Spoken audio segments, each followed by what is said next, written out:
Առողջ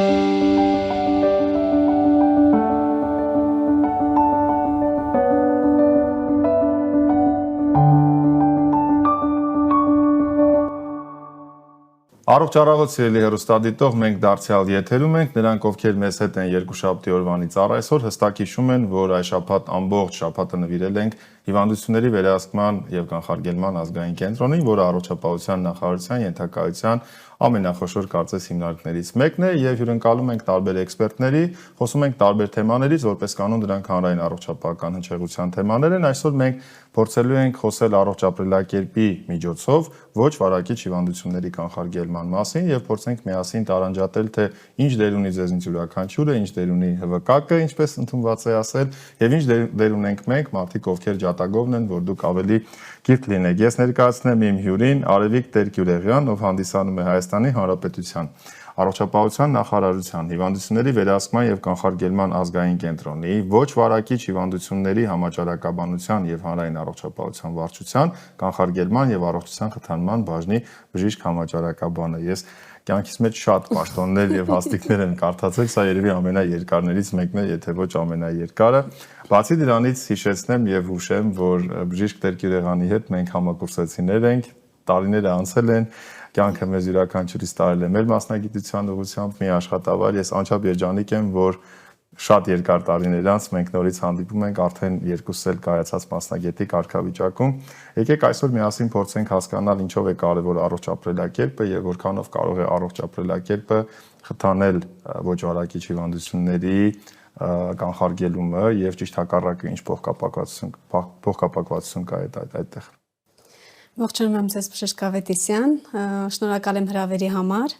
եւ այո, մեծ երջանկություն է տեսնել գոլեգաներին, ընկերներին, ովքեր արդեն կայանում են իրենց ոլորտում։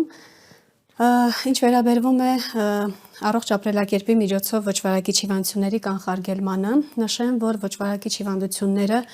բավականին կանխարգելելի հիվանդություններ են եւ այսօր առողջապահության համաշխարհային կազմակերպության տվյալներով մահացությունների գրեթե 70%-ը բաժին է ընկնում հենց ոչ վարակիչ հիվանդություններին։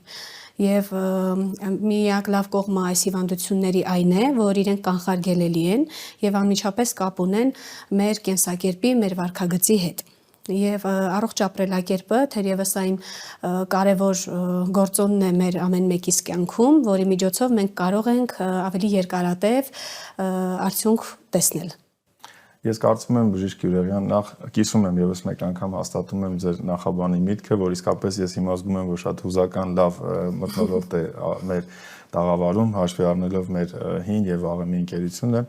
Այնուհանդերձ այսօր մենք իսկապես պրոֆեսիոնալ դաշտում պետք է մի քանի բան տարանջատենք։ Ես նաեւ կտամ այն հարցերը, որ պոտենցիալ հեռուստադիտողը կամ քաղաքացին ձեզ կտար։ Տեսեք, բժիշկ Գյուլեղյան, Տեր-Գյուլեղյան, մենք խոսում ենք առողջ ապրելակերպի մասին, ինձ համար դա շատ լայն հասկացություն է, ինչ է նշանակում առողջ ապրելակերպ։ Բոլորդ խոսում եք առողջ ապրելակերպից, բայց ինչ է դա, ինչպես պետք է դրան հասնեմ ես հեռուստադիտողս։ Իրականում առողջ ապրելակերպը թվում է թե լայն հասկացողություն է, բայց իր մեջ ներառում է որոշակի կարևոր գործոններ, որոնց հետևելով թեկուզ փոքր քայլերով մենք կարող ենք տեսնել մեծ արդյունքներ, որոնցից մեկը հենց սննդային սովորություններն են, ծխախոտի, ալկոհոլի սահմանափակման հետ կապված քայլերն են, որոնք ամեն մեկս փոքրիկ քայլերով կարող ենք անել եւ ապագայի համար կերտել մեր առողջությունը։ Ֆիզիկական ակտիվությունն է, որը թերևս շատ կարևոր է, հիմնական գործոնները դրանք են, իհարկե ոչ վարակիչ հիվանդությունների զարգացման, առաջացման հարցում շատ կարևոր է նաև ժառանգական գործոնը, բայց այն հիմնական գործոնները, որոնք որ մեզնից են կախված, մենք կարող ենք իրականացնել եւ փոքր քայլերով արդյունք տեսնել։ Այո, մենք բարբերաբար տարբեր մասնագիտությունների, տարբեր նոզոլոգիաների անդրադառնալով խոսում ենք կառավարելի եւ ոչ կառավարելի ռիսկի գործոններից, բնականաբար մեր հեռուստադիտողն էլ արդեն աստիճանաբար կրթվում է, հետևում են հատկապես նրանք, ովքեր իսկապես հետևում են մեզ անընդմեջ ամեն օր եւ կան այդպիսի մարդիկ եւ ձեզ հատուկ շնորհակալություն, նրանք շատ լավ հասկանում են, որ սեռը, տարիքը եւ այն բոլորը, որոնք կառավարելի չեն, մենք հենց դրանք ենք անվանում ոչ կառավարելի, իսկ կառավարելի են մեր սովորույթները, մեր մոտեցումները։ Հիմա մենք դարձյալ խոսում ենք օրինակ սննդային սովորույթների մասին։ Մենք դիետա բառը շատ հաճախ շատ սխալ առումով ենք օգտագործում եւ դա մեր մենտալիտետի մեջ ամրացել է։ Ես կուզեի, որ մենք սրա մասին մի քանի բառ խոսենք եւ ինչ է նշանակում առողջ սննդակարգ ընդհանրապես եւ ինչ է նշանակում սննդային սովորույթը։ Այո, իրականում սնունդը այն վառելիքն է, այսպես ասեմ, մարդու կյանքում, որից կախված է շատ գործոններ եւ առողջության հիմնական հենակետը հենց սնունդից է սկսվում, որովհետեւ եթե մենք կարողանում ենք մտածելով ուտել, այսպես ասած, իմանանք ինչ ենք ուտում եւ ինչով ենք լցնում մեր ափսեն, կամ հասկանալով ուտել։ Այո, հասկանալով ուտել եւ այո, այդ հագեցվածության զգացողությունը բավականին կարեւոր է, որ մենք ունենանք, իրականում բավականին արդյունավետ է լինում։ Առողջ սնունդ հասկացողությունը բավականին լայն է այն առումով, որ մենք լայն ընտրանք ունենք բանջարեղենի մրգերի հետ կապված եւ պիտի առողջ ափսե հասկացողությունը հանրությանը հասանելի դարձնենք, որտեղ 1/4 մասը պետք է ածխաջուրը պարունակի, 1/4 մասը սպիտակուցները եւ 1/2 մասը պետք է պարունակեն բանջարեղենն ու մրգերը։ Թերևս սրա մասին բավականին խոսվում է եւ սոցցանցերում եւ տարբեր բլոգերների միջոցով, ինչը այսօր շատ տարածված է, ինչպես նաեւ ղեկավար կազմի կողմից տարբեր քաղաքական մոտեցումների արդյունքում արշավների միջոցով փորձում ենք հասանելի դարձնել մարդկանց համար, ինչը նշանակում առողջ ափսե։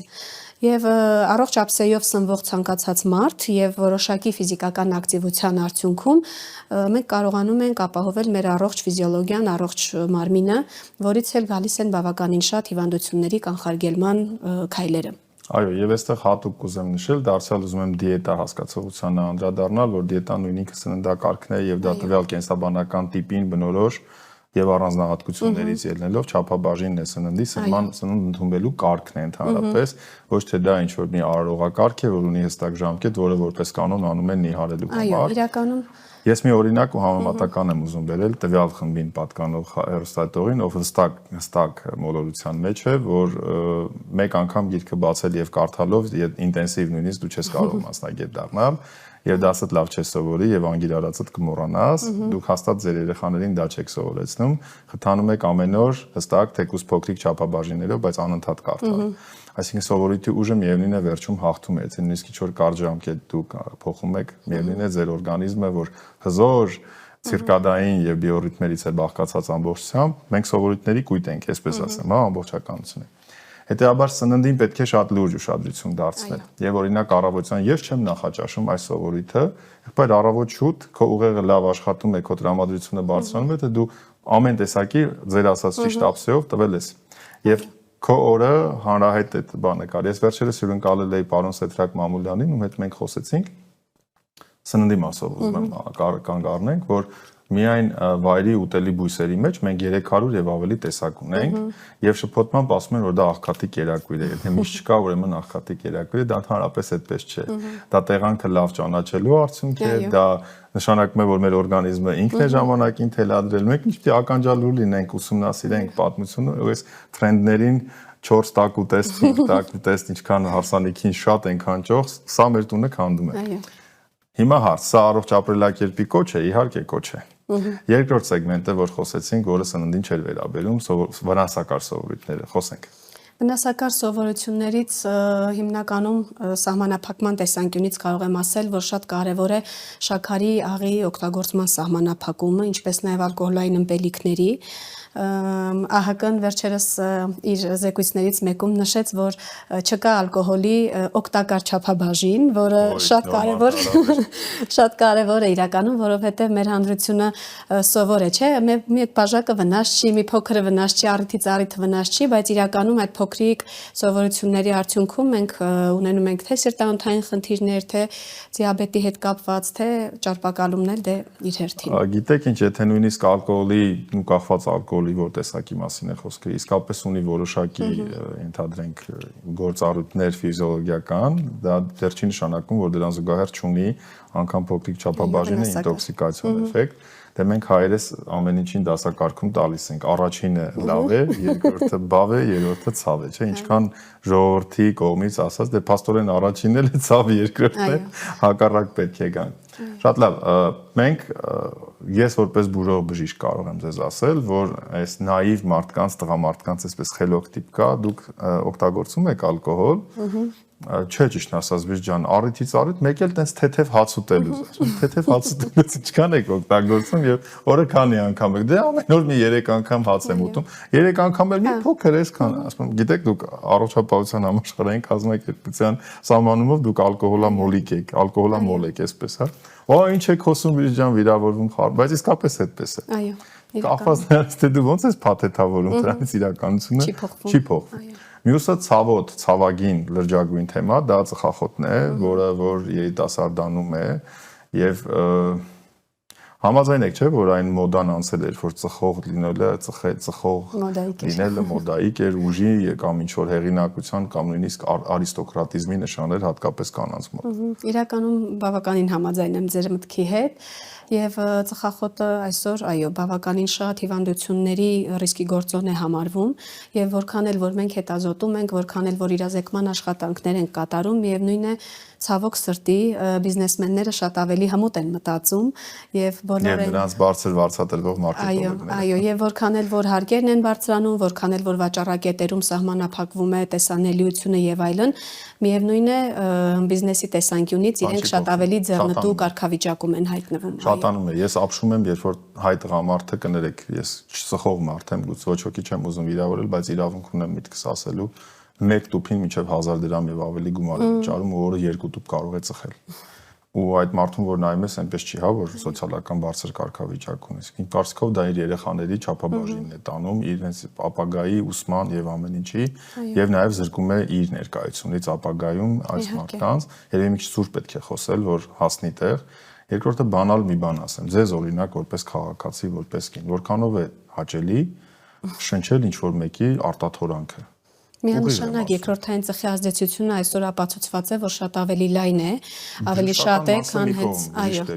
Ես մի օրինակ բերեմ, ես խենթացել էի այն օրը, որ մի 60-70 տարեկան պատկառելի սպիտակահայեր ալեհեր տղամարդ կանգ առում, լավ խնամված է, ես տեսնում ես, որ կինը լավ արդյունքել է, ամեն ինչ, ինքը ամեն ինչ լավ է իր մոտ։ Կանգնած են երիտասարդ դերատի աղջիկներ կանգ առում, այդ երեխաները դպրոցից կամ ինչ որ տեղից են դուրս եկել, առավոտ շուտ ժամը 9-ին 10 պակաս, դպրոց են գնում կամ համալսարան։ Ծխում է կանգ առում եւ փչում այդ երեխաների երեսին։ Դա ամոթ չի,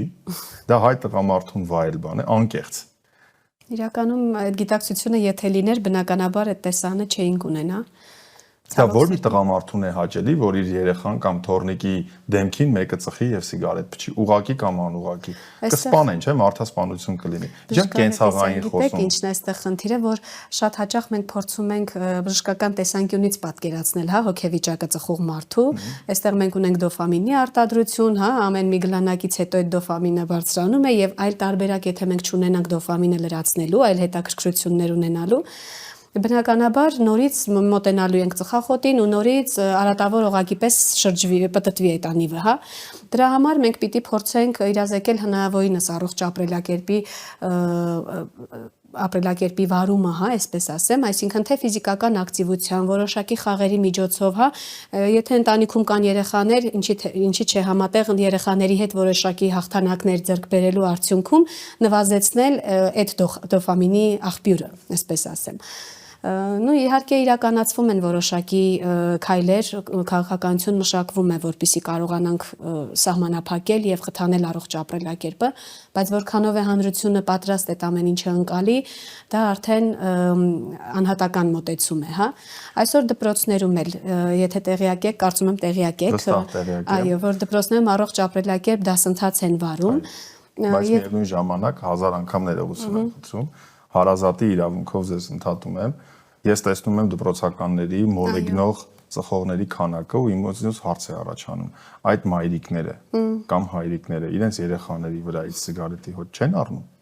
11-12 տարեկան երեխաներ, դպրոցականներ, այսպես բացահայտ փողոցում ոչ խուլ տեղ կանգնած ծխում են։ Եվ դա ինձ համար նոնսենս է, չգիտեմ, այսինքն եթե նույնիսկ աշխատում են լավ երեկո, չեմ կարծում որ դրանք են երեխաներն են, որ ամեն մեկից հետո լվացվում են, ծխի հոտը շորերին կպած չեն առնում։ Մենք էլ ունենք, չէ՞, անչափահաս երեխաներ այդ տարիքի, որոնք ռիսկի գոտում են։ Ես արսափում եմ ուղղակի, որ ինչպես կարող է սա բացահայտ լինել։ Համաձայն եմ։ Ես ուզում եմ մի հատ կոնկրետ հարց տալ կապված առողջ ապրելակերպի եւ ՀՎԿ-ի այս ընդհանուր գործիքակազմերի հետ։ Բացի իրազեկումից, մենք կոնկրետ ինչ-որ ծրագրեր իրագործում ենք, ինչպես է դա կազմակերպվում, որովհետեւ ես կուզեի, որ հեռուստադիտողը շատ լավ պատկերացներ ՀՎԿ-ի գործառույթները այս կտորով։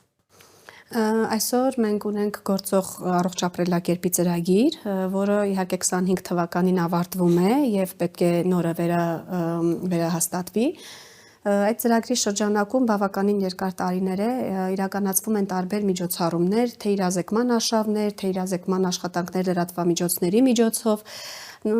Ամենաթարմ օրինակը, որը կարող եմ հիմա բերել հենց առողջ ապրելակերպի խթանման առումով, դա արշավներն են, որի շրջանակում երեխաները կրթվում են եւ հենց իրենք անձամբ ներգրավում են այդ process-ի մեջ իրազեկման աշխատանքների։ Ընտրված են բոլոր մարզերը եւ Երևան քաղաքը այդ թվում։ Ուրեմն արշավի շրջանակում մոտավորապես 200-ից 300 երեխա է մասնակից դառնում։ Երեխաներին տրվում է որոշակի առաջադրանք, իրենք առողջ ապրելակերպի շրջանակում պաստառներ են որոշակի կազմում, պատրաստում տաղավարների շուրջ քննարկումներ են իրականացնում, նույն առողջ ապսեի ձևավորման հետ կապված աշխատանքներ են անում, այսինքն իրենք կրթվում են, համատեղանում ենք ԿՕԱՖ-ի հետ, համատեղանում ենք ՄԱԿ-ի Պարենի անվտանգության գրասենյակի հետ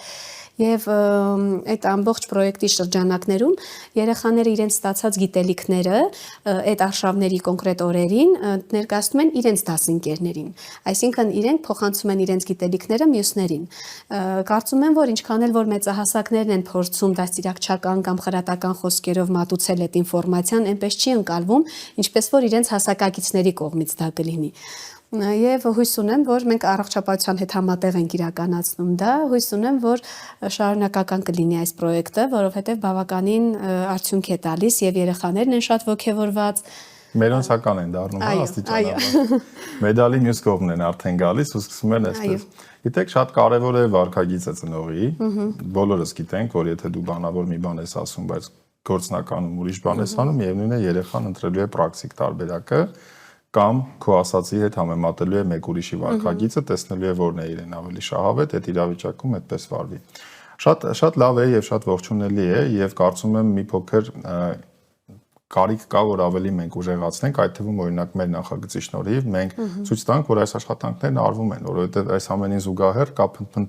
փնփնթացող մարդկանց այսպես առանձին մի բանակ, ովքեր ոչինչ չի արվում այսպես։ Ես հորդորում եմ եւ հուշում եմ սիրելի հեռուստադիտող, որ ncdc.am կայքում դուք ամեն ինչ որ մենք խոսում ենք եւ նախորդ օրերին խոսել ենք եւ դեռ ապագայում կխոսենք, այս ամենը շատ հանրամատչելի լեզվով, գեղեցիկ վիզուալիզացված հանրության համար հասանելի լեզվով ներկայացված է պաշտոնական կայքեջում ՀՎԿ-ի, նաև կարող եք բաժանորդագրվել իրենց Facebook-յան էջին, որտեղ բացառապես տեղեկատվությունը, այսպես ասեմ, ճշտված է, գիտահենք է, ապացուցողական բժշկության եւ միջազգային նորմերին համահունչ է։ Նաև կարող եք իհարկե ինքնուրույն զանգ տալ 012 80 80 03 հեռախոսահամարին եւ խորհրդատուները հաստատ ձեր կոնկրետ кейսին, կոնկրետ դեպքին համապատասխան արձագանք կտան։ Մենք կարող ենք համեմատական անցկացնել, օրինակ ՀՎԿ-ի կատարած միջոցառումների գնահատման արդյունքում մենք որ ուղղություններով առողջ ապրելակերպի ինչ ցուցանիշներ ենք գերազանցել մեր սպասելիքներին կամ լավարկել այս տարիների ընթացքում կա այդպիսի մոնիտորինգ։ Այո, իրականում մենք ոչ վարակիչի հետ կապված նաև տրավմատիզմի տվյալների բազաներն ենք վարում, կուզեի նաև դրա մասին խոսել, այսինքն մենք ունենք արտադրական, աշխատանքային, եւ սպորտային եւ մանկական վնասվածքների տվյալների բազա։ Սա ձեր դաշտում է։ Այո, ամբողջը մեր դաշտում է եւ այդ տվյալները ստանալու արդյունքում իրականացվում են բավականին վերլուծություններ, որոշակի հաճախականությամբ ամբողջ հանրապետության մասշտաբով հավաքված։ Ճանապարհատրանսպորտային պատահարներ, մահացություն, հաշմանդամություն։ Այո, եւ դրա արդյունքում որպես ձեռքբերում, քանի որ խոսեցիք այդ մասին, կուզեի ասել, օրինակ մանկական վնասվածքների նվազում ունեցանք այն պարագայում, երբ որ դպրոցում տեղի ունեցած վնասվածքների շրջանում առաջարկներ եղան, որպեսզի օրինակ հսկիչներ լինեն, այսպես ասած ավագ դասարանի երեխաներից, դասամիջոցների ժամանակ եւ այլն, եւ մենք տեսանք, որ այնտեղ ունենք արդեն նվազում եւ դպրոցում տեղի ունեցած վնասվածքները համեմատաբար նվազել են, այսինքն այստեղ ունենք բացի թողի վիճակ, որ պետք է երեխաներին, ովքեր դասամիջոցներին վազվզում են եւ այլն, տրավմաների արձանագրումը շատ է լինում։ Այսինքն բոլոր օղակներում մենք պիտի փորձենք հնարավորինս օգտագործենք այն բանալիները, որոնք հնարավորություն կտան կանխարգելել։ Օրինակ ուռուցքների առումով սկրինինգներն ունենք, վնասվածքների առումով նմանատիպ միջոցառումներ ունենք։ Օծի գծած դեպքերն են ձեր մոտ։ Այո։ Այո, մենք ունենք նաև թունավորումների քիմիական։ Դուք փաստորեն կառույցն եք, հա, որ ամեն ինչ գիտի։ Քիմիական թունավորումների համաճարակաբանական հսկողության համակարգ եւս ունենք, որի շրջանակում այո, բոլոր թունավորումները հավաքագրվում են մեզ մոտ, վերլուծվում եւ օծի խայթոցները այդ թվում։ Ես բարբերաբար ինձ բռնում եմ այն մտքի վրա, որ ամեն հաղորդման ինչ-որ կերպարի մեջ եմ մտնում, մի օր ես այդ չար հեռուստադիտողն եմ, խոսույցս էլ է անկախ ինձնից փոխում, այսպես աշխատում եմ գնալ ավելի տնավարի խոսակցային այս վիճակին։